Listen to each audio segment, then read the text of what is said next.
Hai, aku Lili. Dan aku Putra. Ini cerita kami, Jellyfood.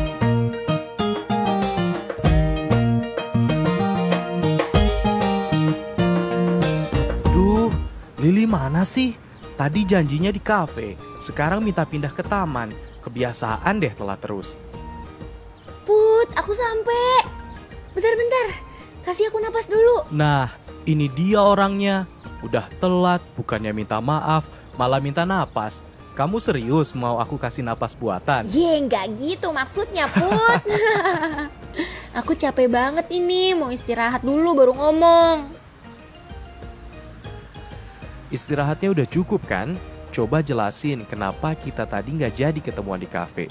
Terus, kamu kenapa telat? Gini, Put, kan sekarang vaksin booster jadi syarat masuk ke fasilitas publik. Salah satunya kafe. Kamu belum vaksin booster, Li. Nah, itu masalahnya. Terus, tadi telat karena nyari tempat vaksin booster. Iya, Put, maaf ya bikin kamu nunggu lama. Janji deh nggak ngulang lagi. Aduh, Li. Kasus COVID-19 lagi meningkat gini. Kamu bisa beresiko terpapar COVID-19 loh kalau belum vaksin booster. Iya, Put, apalagi sekarang booster jadi syarat wajib untuk bepergian, baik transportasi darat, laut, maupun udara. Terus kalau mau masuk ke mall kan juga harus udah divaksin booster. Hidup aku kan gak bisa jauh-jauh dari mall, Put. Makanya tadi vaksin booster dulu sebelum kesini. Itu kamu tahu pentingnya vaksin booster. Bukannya cepet dilaksanain, keburu ntar ada anjuran vaksin booster kedua untuk masyarakat umum loh. Hah? Vaksin booster ada yang kedua? Serius, Put?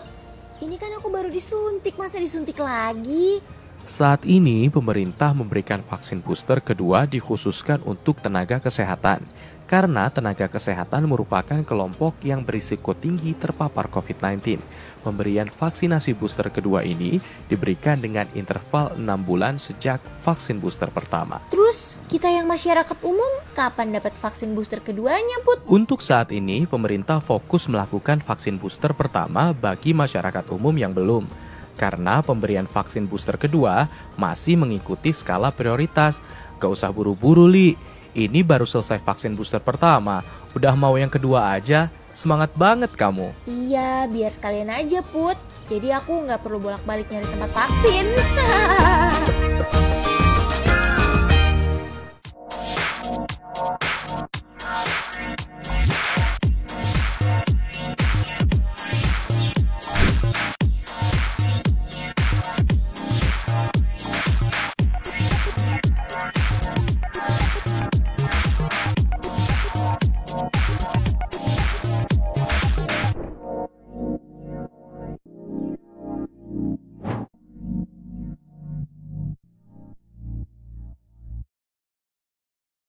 Halo sahabat liputan6.com, balik lagi bareng sama saya Ratu Sria Sunirat di Healthy Monday. Seperti biasa di hari Senin ini kita akan membahas tema seputar kesehatan. Dan hari ini tema khususnya adalah tips untuk ampuh siasati anak yang bosan makan. Nah, untuk sahabat liputan6.com nih, terutama para ibu-ibu muda yang mungkin menghadapi masalah anak susah makan, pastinya ini pembahasan yang akan sangat berguna sekali. Sebelumnya saya juga mau mengingatkan bahwa acara Healthy Monday ini merupakan persembahan dari liputan6.com dan IMC Healthcare dan sudah dilangsungkan sesuai dengan protokol kesehatan yang ada. Yuk kita langsung sapa aja narasumber kita hari ini karena ada 3 dokter kece yang akan menemani pembahasan kita selama 45 menit ke depan sampai 1 jaman ya. Yang pertama ada Dr. Amy Diana Ruth Opusunggu, dokter spesialis anak dari RSIMC Sentul. Halo Dr. Amy. Halo, selamat. Gimana kabarnya? Kabar baik, Mbak. Baik.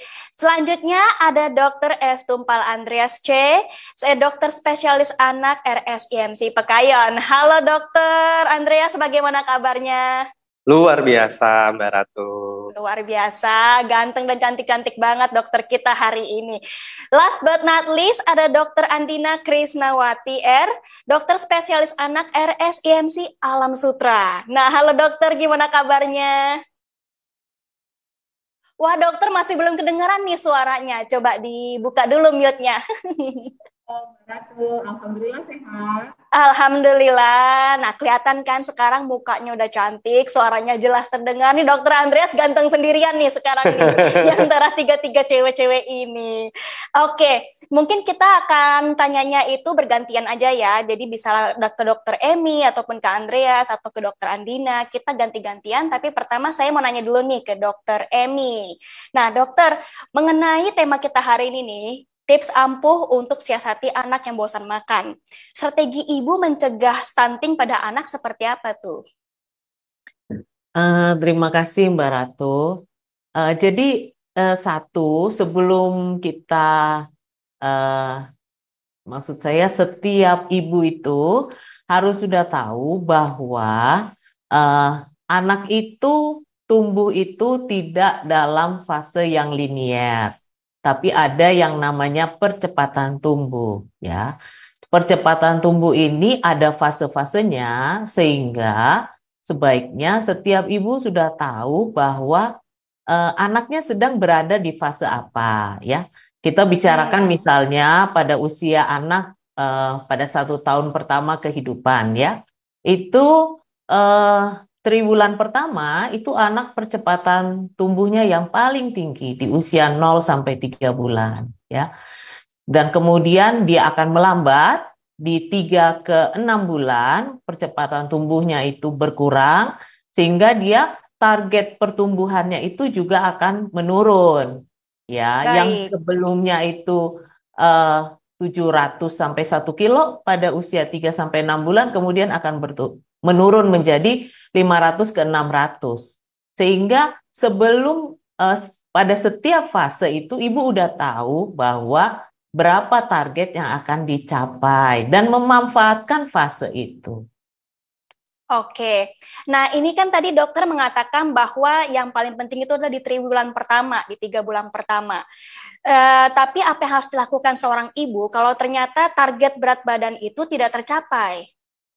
Ya, karena itu kenapa pada saat awal-awal masa bayi itu seorang bayi itu harus kontrol ya setiap bulan ke dokternya, sehingga pemantauan itu akan dilakukan bersama ya. Sehingga kalau kemudian ada masalah itu akan kemudian cepat diatasi. Karena terus terang yang paling penting itu adalah ketika misalnya target berat badan itu pada fase yang sangat cepat di usia 0 3 bulan kemudian tidak tercapai, itu kemudian akan dicoba dikejar di fase berikutnya, itu tentu akan perlu effort yang lebih dibandingkan ketika kita memperbaikinya pada fase itu.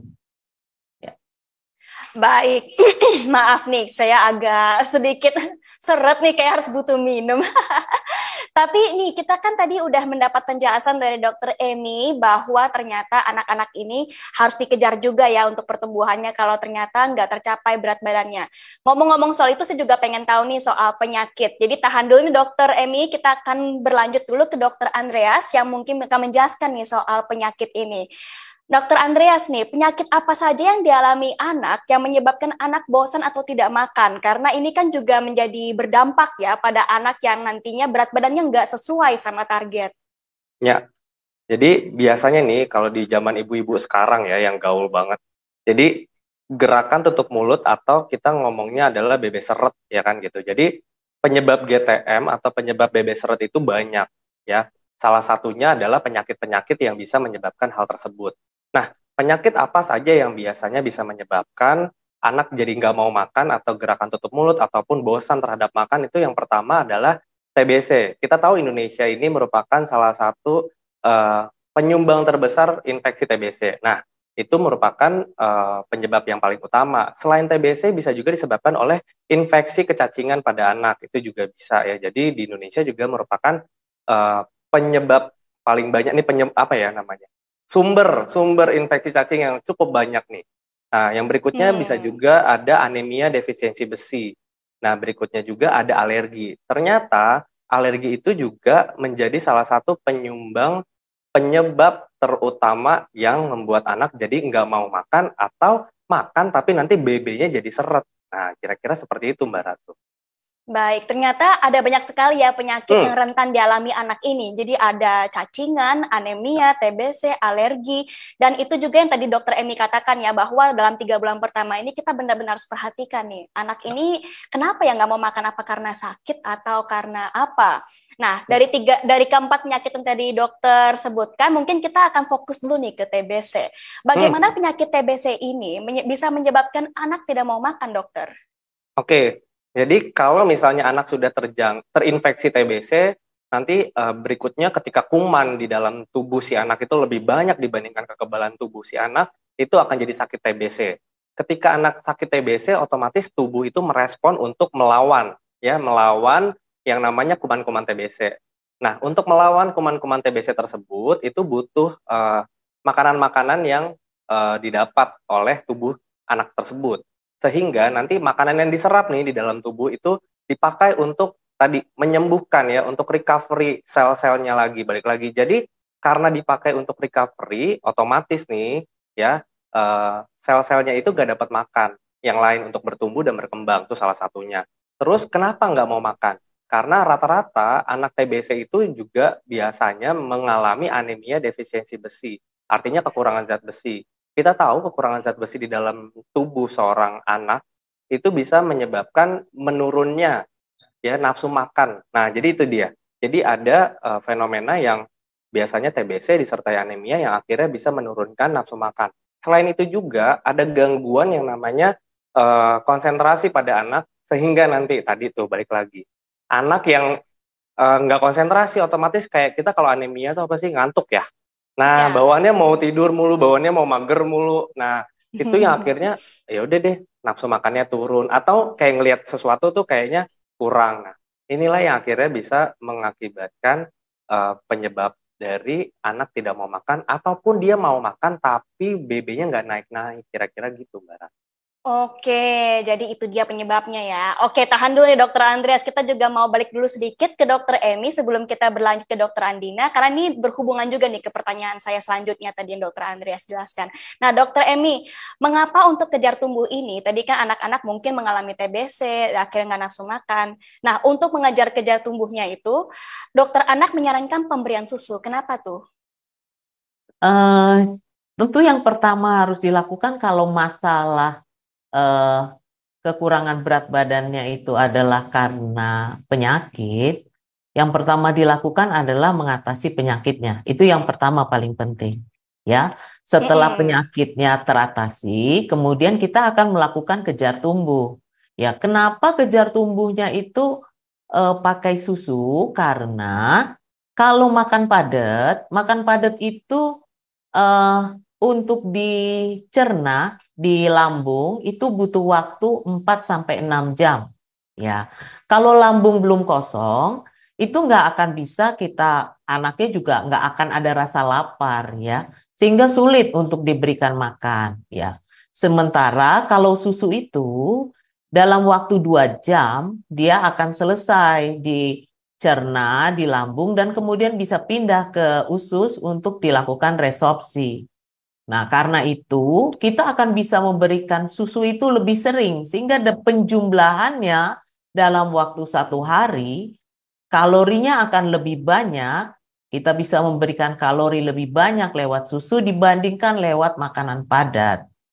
Ya, karena itulah makanya kenapa kenapa ya dokter anak seringkali meminta supaya minum susunya lebih sering. Satu, karena proses dicernanya lebih cepat, kemudian kalorinya terukur, ya, sehingga kita bisa lebih mencapai target kekurangan kejar tumbuh itu dalam waktu yang lebih singkat.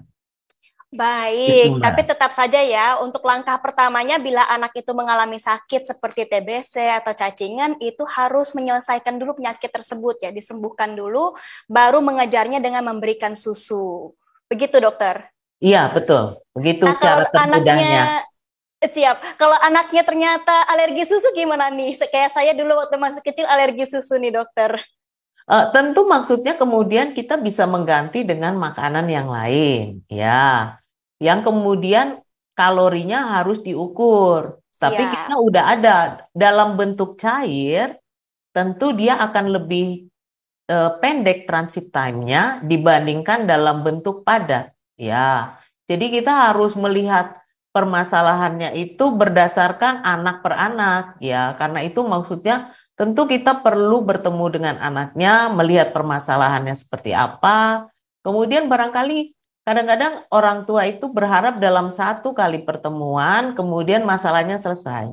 Padahal kadang-kala kita butuh ya bertemu beberapa kali untuk bisa memetakan problem si anak ini, kenapa persisnya makanan yang kita berikan tidak bisa masuk, ya ada alergi susu misalnya, atau susunya nggak suka, maunya makan padat, ya kita terpaksa kalau dia mau makan padat kita udah bilang sama ibunya, kemungkinan mengejarnya itu akan lebih lama, ya. Kalau bentuknya padat, tentu akan kita sesuaikan dengan anaknya ya pada akhirnya. Oke, bisa nggak tuh di jus mungkin biar nggak begitu Ya, padat? ya betul, ya. Oke lah, siap. Nah, Dokter Emi tunggu sebentar ya. Sekarang kita akan berlanjut nih ke Dokter Andina, karena ini kebetulan juga kita pengen tahu soal penyakit lainnya selain yang tadi disebutkan sama Dokter Andreas. Nih, Dokter Andina, secara umum apa saja penyebab anak tidak mau makan nih, Dokter? Oke, terima kasih. Jadi sebenarnya saya sedikit menyimpulkan ya dari yang sudah dijelaskan oleh Dokter Andreas dan Dokter Ami.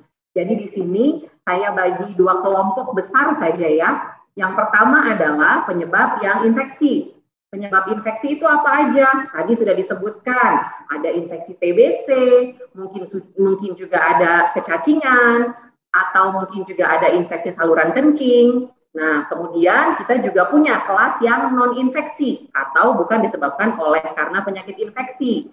Itu contohnya, misalnya tadi sudah disebutkan juga alergi, atau misalnya kondisi anemia, atau justru sebenarnya tidak berhubungan dengan semuanya itu, permasalahannya justru ada pada di aturan makan yang tidak dijalankan atau tidak diterapkan dengan baik. Nah, ini sebenarnya sudah melewati kita men-screening dulu yang di awal tadi sudah kita sebutkan, bahwa infeksi ataupun penyakit non-infeksi sudah disingkirkan, baru deh kita masuk ke yang paling akhir, itu adalah mungkin saja sebenarnya feeding rules-nya atau aturan makan yang dijalankan itu kurang tepat, begitu.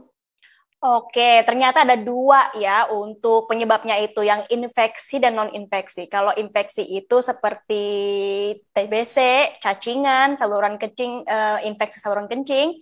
Kemudian untuk non-infeksi itu seperti alergi dan juga anemia atau bahkan tidak berhubungan sama sekali. Nah, kalau soal feeding rules nih, yang non-infeksi seperti Dokter Andina sebutkan, apa hubungannya antara aturan makan atau feeding rules dengan masalah anak tidak mau makan?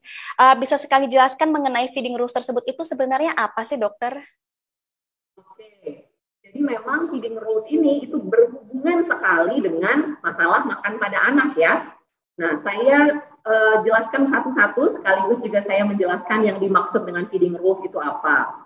Jadi, kita pada saat memberikan makan pada anak, sebaiknya sejak awal kita memperkenalkan MPASI, sudah kita jalankan feeding rules ini dengan baik. Apa aja sih feeding rules itu? Nah, yang pertama adalah sebenarnya ini kita berpegang pada kita melihat sinyal lapar dan kenyang si kecil. Jadi kita buat jadwal nih. Biasanya kita akan memberikan makan itu setiap 2 jam sekali. Jadi misalnya jarak dari makan, kemudian ke minum susu atau camilan itu adalah 2 jam sekali. Lalu yang kedua, kita juga membuat jadwal ini memperhatikan sinyal lapar kenyang anak. Jadi misalnya anak sudah menunjukkan respon ataupun menunjukkan ekspresi tidak ingin makan, ada baiknya sebenarnya kita memperhatikan hal tersebut. Jangan dipaksa atau dilanjutkan. Kita punya waktu nih tenggat. Maksimal sebenarnya kita harus menghentikan atau apabila anak benar-benar tidak menunjukkan respon ingin makan, itu maksimal 30 menit. Kenapa? Karena 30 menit itu sebenarnya anak sudah tidak mood makan, sudah tidak konsentrasi untuk melanjutkan proses makan ini. Kalau belum 30 menit bagaimana, Dok? Belum 30 menit pun disarankan sebenarnya kita menghentikan. proses makan. Kenapa? Karena kita tidak ingin membuat anak justru menjadi trauma dengan proses makan ini. Ujung-ujungnya makin tutup mulut yang ada, bukannya makin membaik. Nah, kemudian yang ketiga apa? Sebaiknya anak tidak ada distraksi atau tidak ada gangguan sehingga anak bisa fokus makan nih. Contohnya apa nih?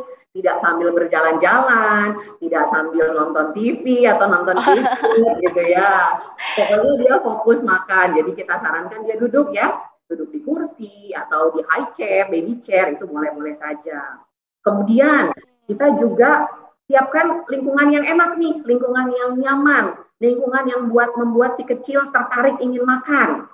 Kalau bisa ada orang di rumah yang juga ikut makan bersama si kecil, ini akan lebih baik. Sehingga mood makan si kecil ini juga menjadi enak gitu ya. Dan juga pesan khusus nih buat orang tua di rumah. Kita harus perhatikan juga rasa makanan. Itu harus kita pastikan layak makan.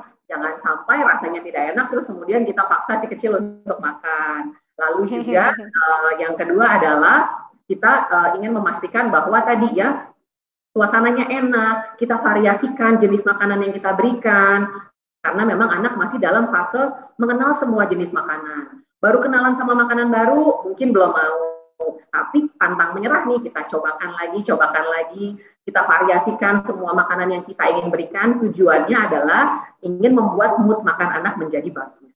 Ini kalau kita jalankan, kita berharap tidak sampai nih muncul gangguan makan karena kita menerapkan aturan makan yang baik walaupun mungkin anak sedang tidak mood makan. Semoga tidak membuat anak menjadi trauma dan sampai pada kondisi yang membuat dia dan kita sebagai orang tua juga nyaman dalam proses makan ini.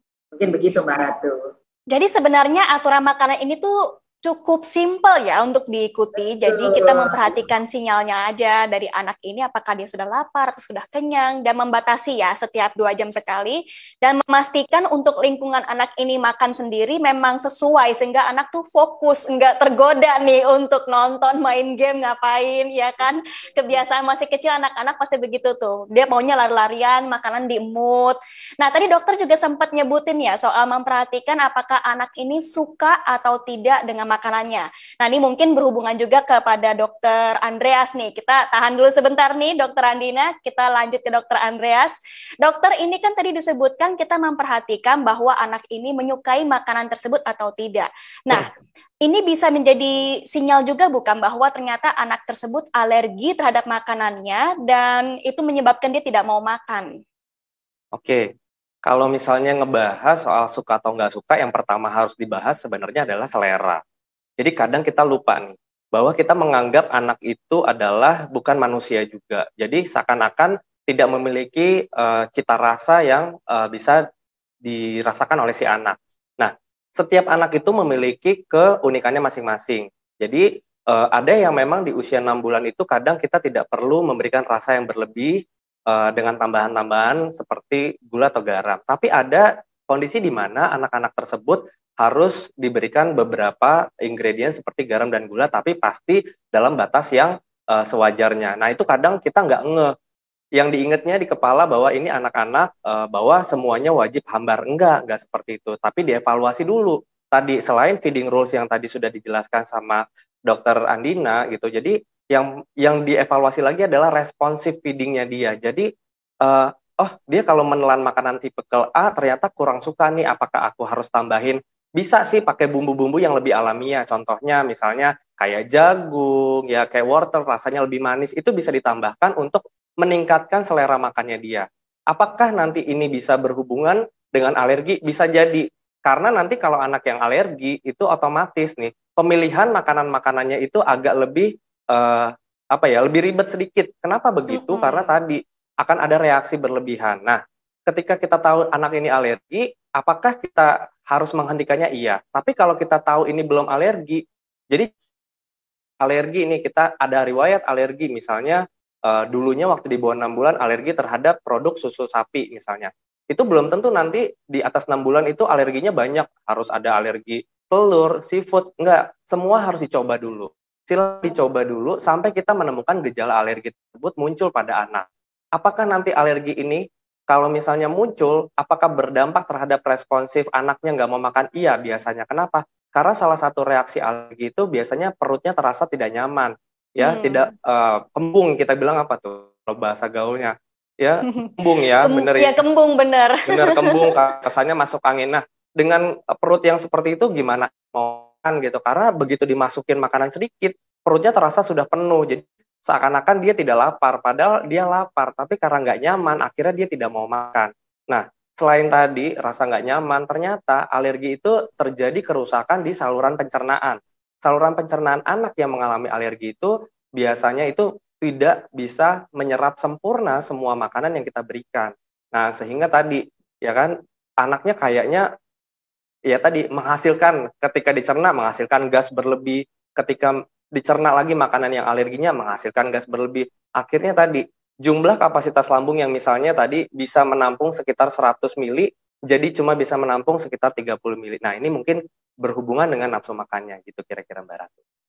Baik, ternyata begitu ya. Tapi dokter, kalau ternyata anak ini memang alergi dan dia menunjukkan reaksi seperti muntah ataupun gatal-gatal, bagaimana nih? Kadang-kadang kan ada ibu-ibu atau orang tua ya yang merasa, udahlah kalau alergi paksain aja, lama-lama hilang gitu alerginya. Gimana dokter? Oke, jadi alergi ini pada dasarnya, kalau alergi protein susu sapi itu biasanya menghilang di 1-2 tahun pertama itu sekitar 60-80%. Nanti biasanya menghilang juga 90% itu di usia 3 tahun. Tapi ada beberapa anak yang mendapatkan rezeki berlebih, yaitu mendapatkan reaksi alerginya terhadap protein susu sapi sampai dewasa. Jadi gitu. Oke. Tapi kalau yang lain, alergi lain gimana? Bisa jadi gitu. Jadi alergi itu biasanya penyakit yang diderita si anak tidak bisa sembuh sebenarnya. Tapi kita bisa mengontrol gejala alerginya dan meringankan gejala alerginya. Itu yang harus diperhatikan, Mbak Ratu. Oke, ini rezeki berlebih ya dibilangnya ya, kalau banyak alergi. Aduh dokter bisa aja. Nah dokter, untuk tadi dok mengatakan bahwa anak-anak ini memang harus diperhatikan. Nah tadi saya juga sempat mengatakan nih poinnya adalah orang tua yang memaksakan. Itu perlu nggak? Apakah benar untuk orang-orang yang menganggap bahwa kalau dibiasakan alergi itu akan hilang? Gimana dokter? Nggak bisa. Jadi alergi itu adalah salah satu penyakit yang memang pada dasarnya sebenarnya nggak bisa hilang. Jadi memang kalau udah alergi sekali, ya seterusnya pasti alergi gitu. Jadi gimana caranya untuk membuat anak tetap mau makan, tetap sehat, tadi mengontrol alerginya dengan cara yang pertama, dijauhkanlah penyebab alerginya. Yang kedua, menyehatkan saluran pencernaan, gimana caranya agar tadi bisa melawan atau membuat kekebalan tubuh sehingga tadi penyebab penyakit ya dari bakteri-bakteri itu bisa dihalau dengan saluran cerna yang sehat gitu kira-kira Mbak Ratu. Siap. Jadi diingatnya nih orang tua yang sedang menonton nih di Healthy Monday hari ini, jangan paksain kalau anaknya alergi. Itu nggak membuat dia hilang alerginya ya. Oke, next kita mungkin ke dokter Amy dulu nih, karena kebetulan juga saya mau nanya ini ke dokter Amy. Dokter, ini anak yang bisa menolak makan, selain dari semua itu, apa ada alasan lain dokter yang udah disebutkan tadi? Apa mungkin karena anak bosan dengan rasanya, pengennya yang mecin-mecin tuh kayak Indomie gitu, dokter gimana?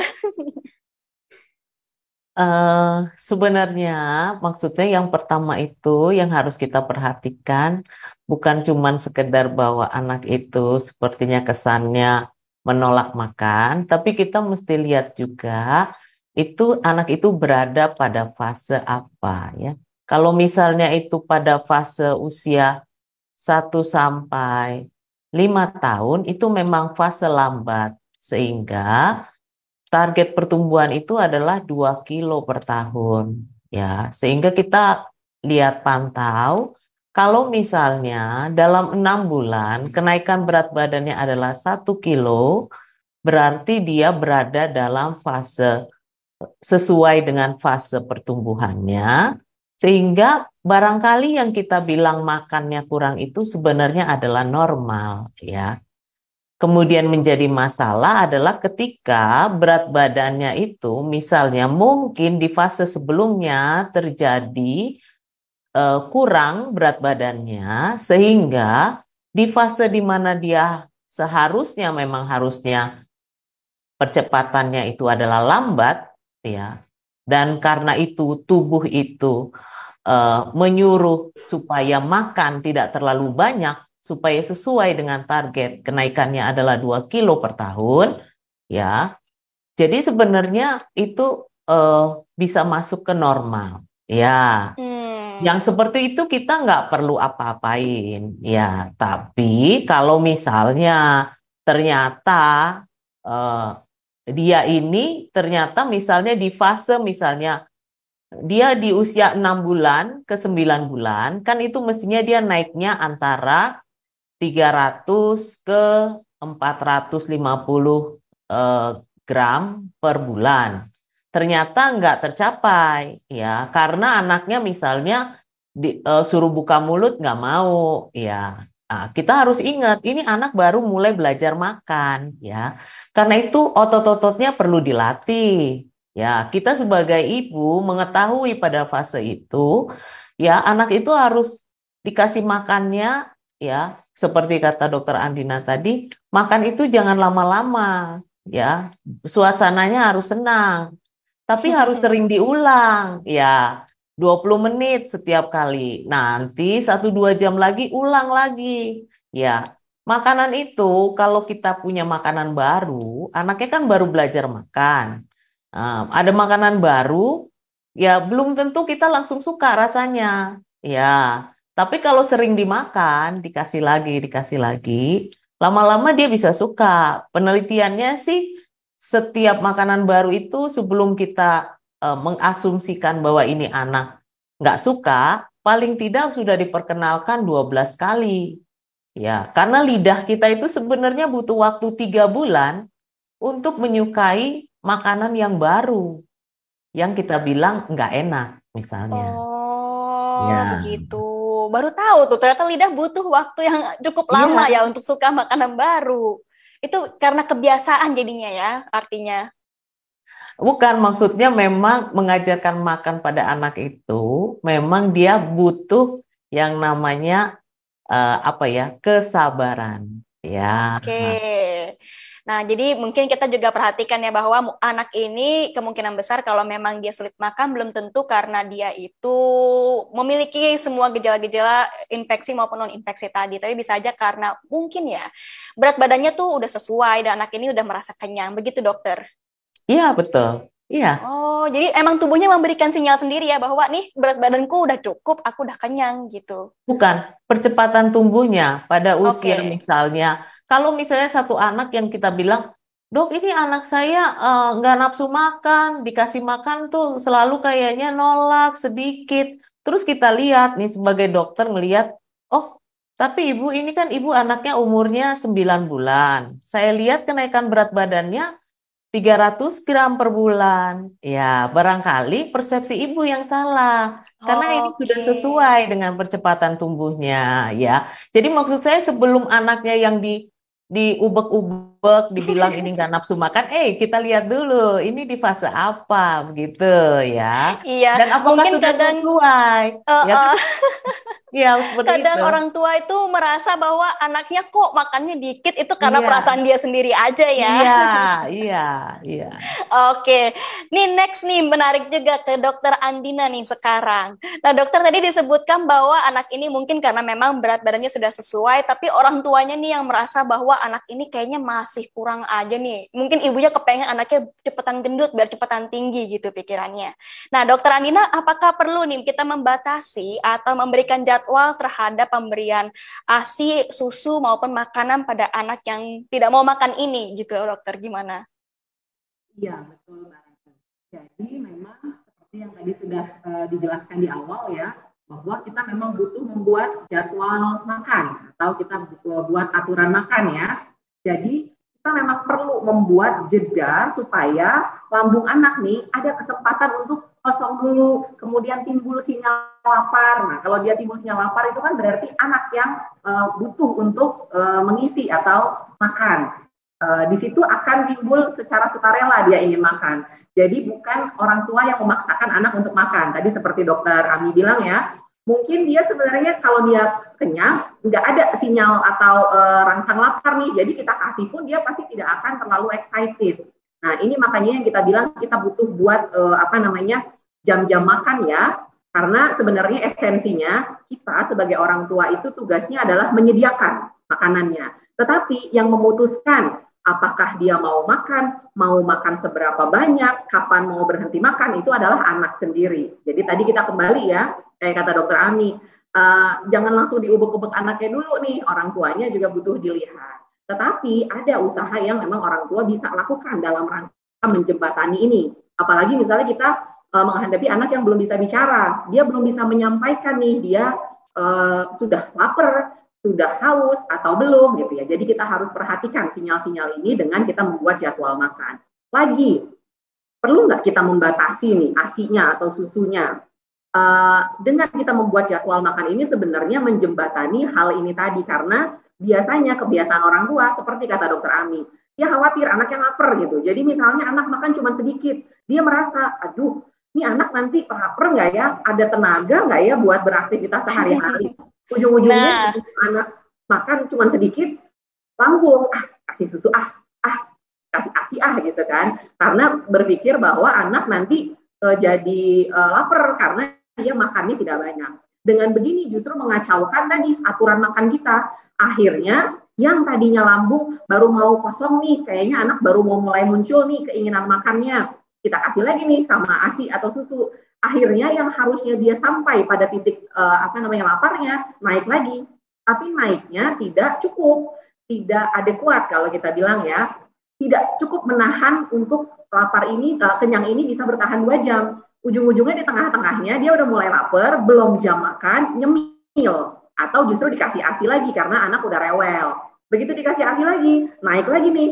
Nggak jadi lapar lagi gitu kan. Nggak jadi lapar, begitu jam makan kita kasih nggak nafsu makan. Karena kayaknya kok belum lapar ya memang nggak mau. Lewat lagi jam makannya, lagi berulang begitu. Ujung-ujungnya ini jadi lingkaran setan kalau kita bilang, yang bikin anak akhirnya tidak mau makan karena memang si refleks laparnya ini tidak muncul gitu. Jadi coba perhatikan dulu. Kalau misalnya anak rewel, kayaknya kelihatannya kayaknya kalau asumsi orang tua ini mungkin lapar gitu ya. Coba lihat yang lain dulu.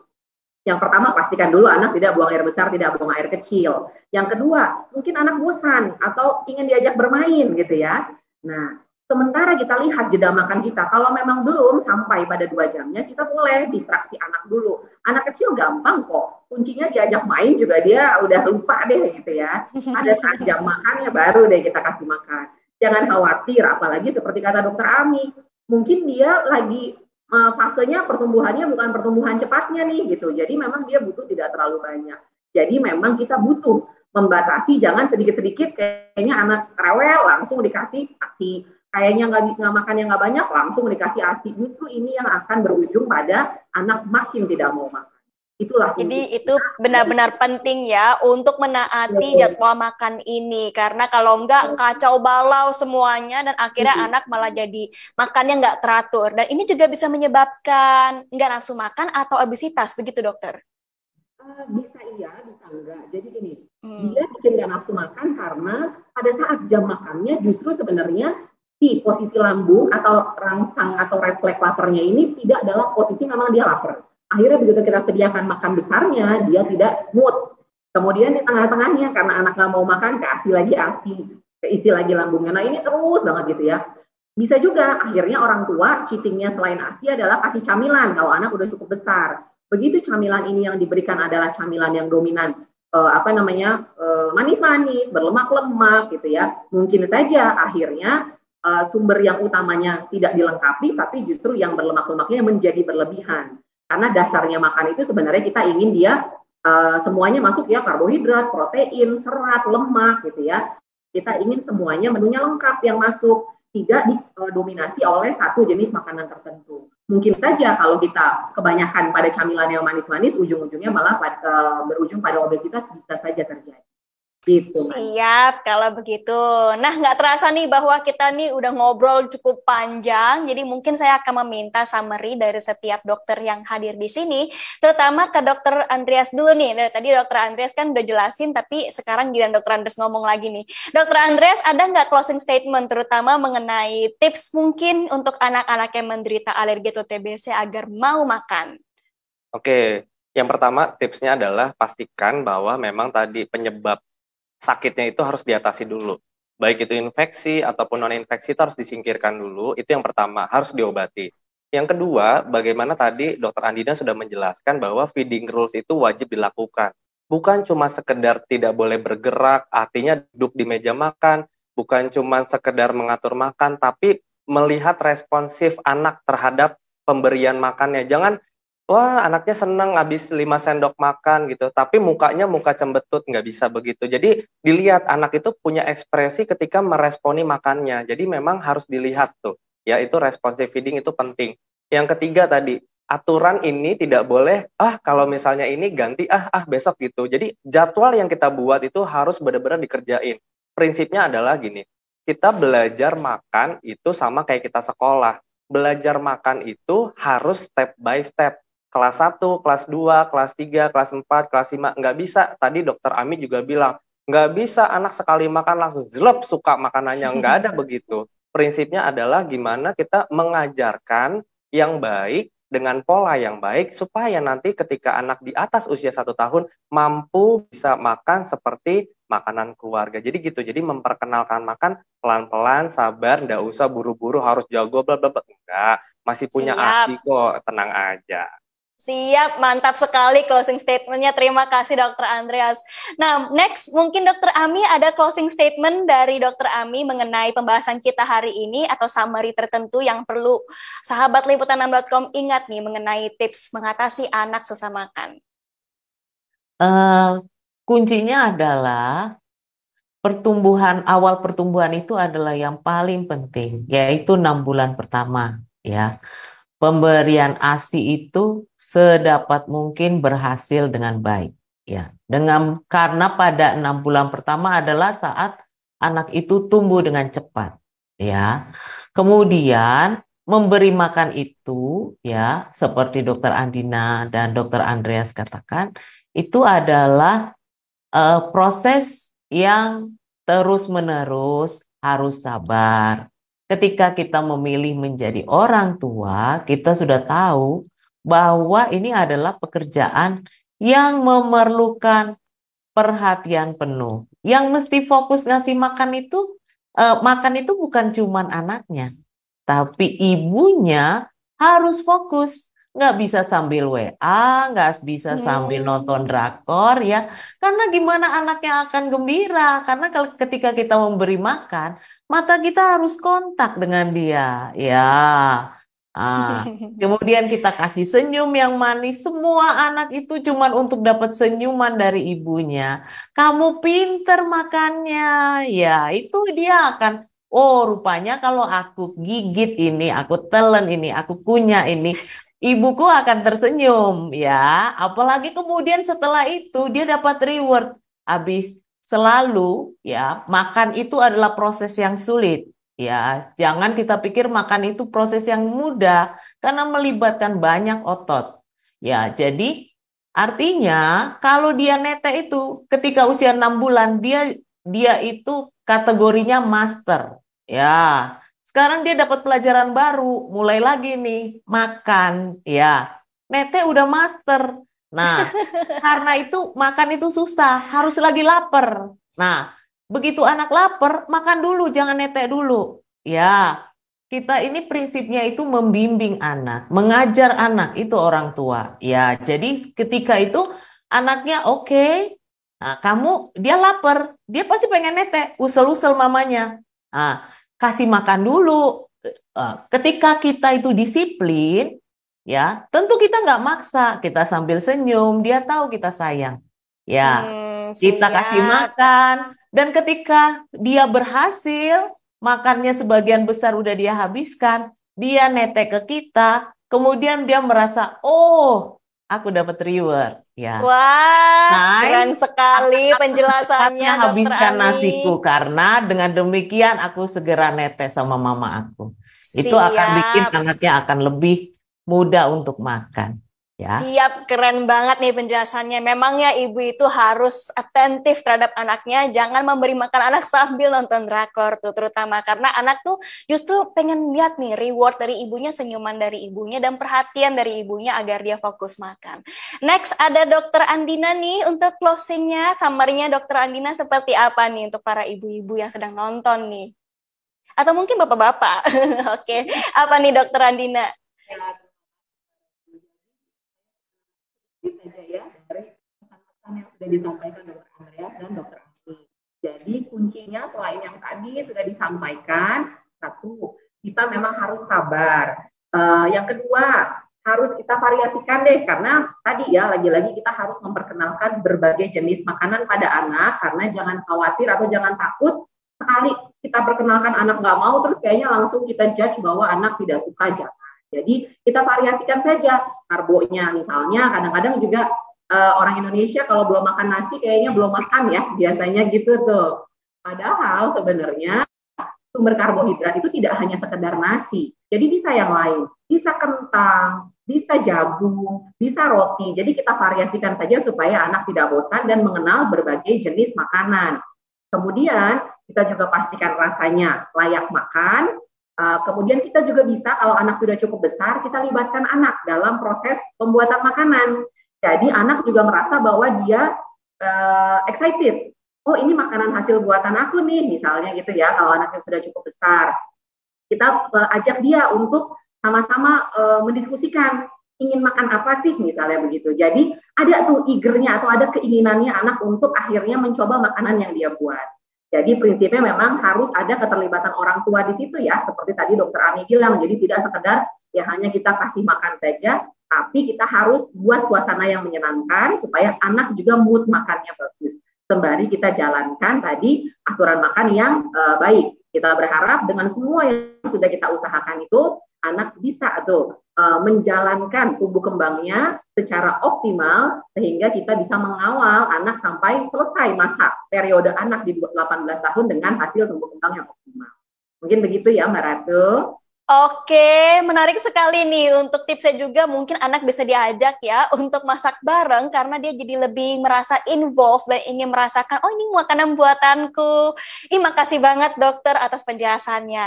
Nah, tapi sebelum kita menutup acara nih, sebenarnya ada juga pertanyaan dari warganet, karena dari para sahabat liputan6.com yang dari tadi nonton, mungkin bapak-bapak, ibu-ibu, udah ada yang mau nanya nih kepada para dokter-dokter kita hari ini. Oke, langsung aja saya bacain ya pertanyaannya. Yang pertama itu ada pertanyaan tentang susu nih untuk Dokter Ami. Nah, Dokter Ami, apa itu susu kalori tinggi? Nah, ini menarik juga. Apa itu sebenarnya susu kalori tinggi, Dokter Ami?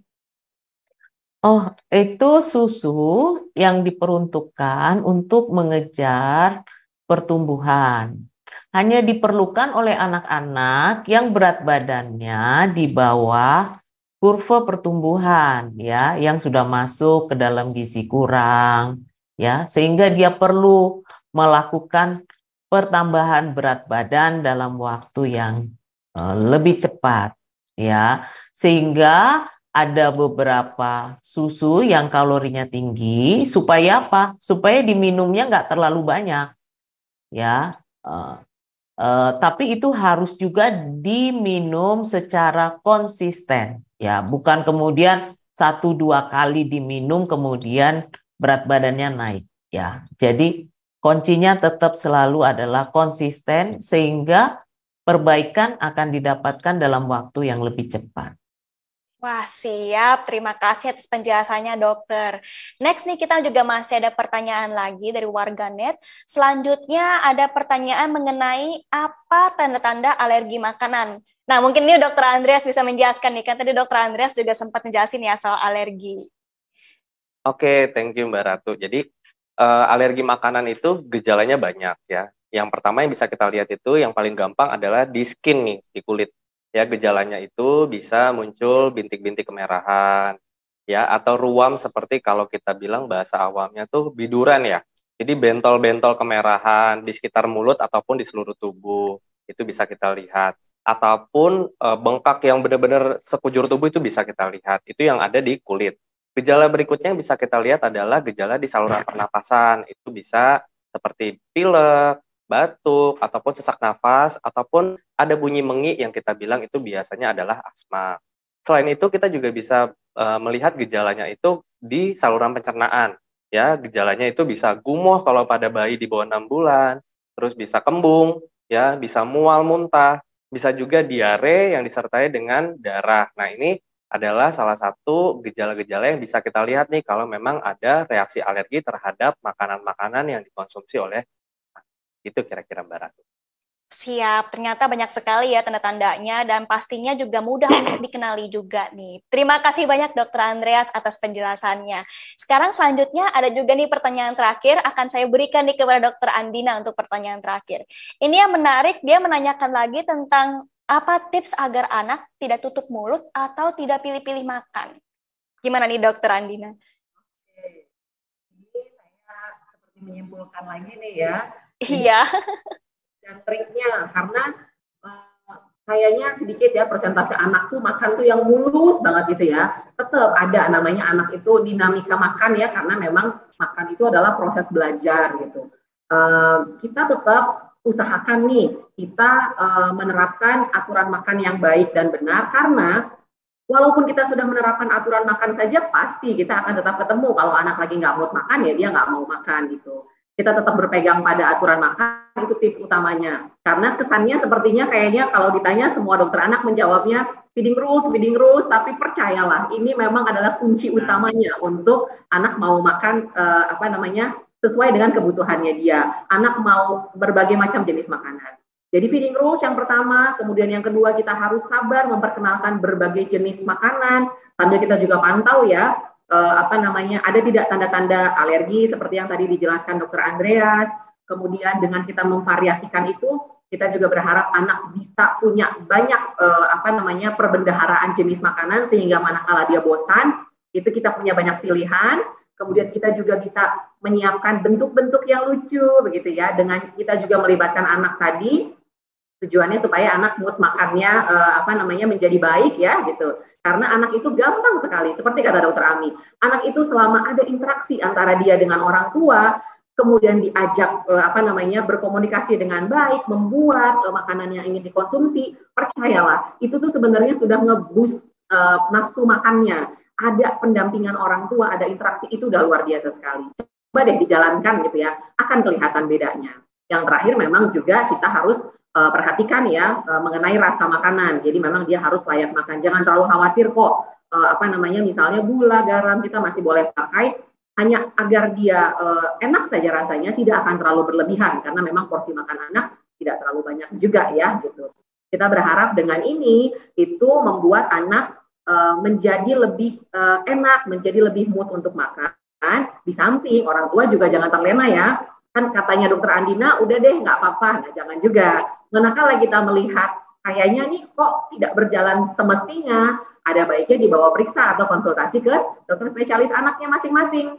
Karena mungkin saja masalahnya sebenarnya mungkin bukan di feeding rules-nya, atau orang tua sudah membuat dengan baik, tetapi mungkin saja ternyata ada underlying disease di situ yang harus diperiksa oleh dokter spesialis anaknya masing-masing.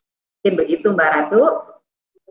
Siap, ini memang mantap banget untuk penjelasannya dari Dokter Andina. Yang pertama memang menaati dulu ya feeding rules-nya, kemudian make sure anak tuh involved terhadap makanan dia dan orang tua juga memberikan lingkungan yang menyenangkan. Tapi kalau itu semua tidak bekerja, langsung saja ke dokter anak karena mungkin ada penyakit lain yang kita tidak tahu dan harus segera diperiksa. Begitu ya dokter ya? Iya, betul. Siap, terima kasih banyak. Nah, sahabat liputan6.com juga tidak terasa nih bahwa kita udah chit-chat seru selama 1 jam nih ya, udah nggak kerasa. Kalau begitu saya ingin mengucapkan terima kasih banyak kepada para sahabat liputan6.com yang sudah menonton Healthy Monday sampai akhir ini. Dan saya juga ingin mengucapkan terima kasih kepada Dr. Emy Diana Ruth Opusunggu, dokter spesialis anak RSIMC Sentul. Kemudian juga mengucapkan terima kasih kepada Dr. S. Tumpal Andreas, dokter spesialis anak RSIMC Pekayon, dan terakhir juga mengucapkan terima kasih kepada Dr. Andina Krisnawati R, dokter spesialis anak RSIMC Alam Sutra. Terima kasih banyak kepada para dokter-dokter kece yang sudah hadir hari ini di Healthy Monday. Semoga kita bisa bertemu lagi di Healthy Monday selanjutnya untuk topik yang juga tidak kalah menarik nih untuk selanjutnya lagi. Oke, kalau begitu saya Ratu Sria Sumirat mengucapkan pamit undur diri. Terima kasih kepada para sahabat liputan.com juga dan jangan lupa bahwa Healthy Monday akan selalu ada untuk snacks-nya juga. See you next time.